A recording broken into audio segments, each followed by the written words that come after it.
منتخب الجزائر. ريان ايت نوري على الجهه اليسرى، ريان يلعبها بينيه ويطلبها ويستلمها ويلعب ويدخل شيبي، يدخل على الجهه اليسرى، كره خطيره.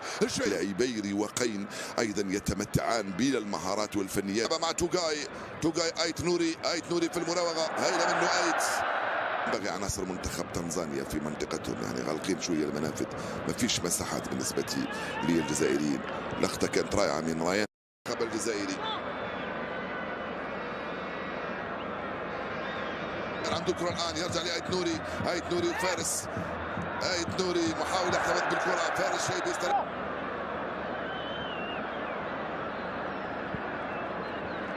بجنبه بدر الدين وشيبي عندهمش القدره على الصراعات على الكرات بدنيا يعني.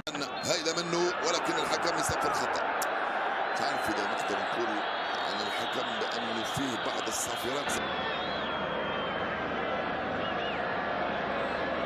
مش بالضروره هنا لانه تقدير الحكم ممكن نقدر بانه فيه خطا، ولكن ملاحظ بانه فيه صافرات زايده عن اللزوم. لرايان ايت نوري، رايان في المراوغه، رايان ما زال لم يمر، تسترجع تنزانيا ولكن الحكم مهارته واضحه. رايان جهه اليمنى لقلب الهجوم من سوفا يحاول يمر من امام رايان ايت نوري. الحكم شويه زايده صافرات سما صراحه، شويه ما يخلي اللعب حتى لا يقول شيء اخر. كان بامكان الحكم انه يخلي شويه اللعب، ولكن حاضر ويصفر. يلعبها من هنالك مع توغاي ريان السعيد بالرحمه، رحمه مع باين الكره هذه لرايان عرضيه.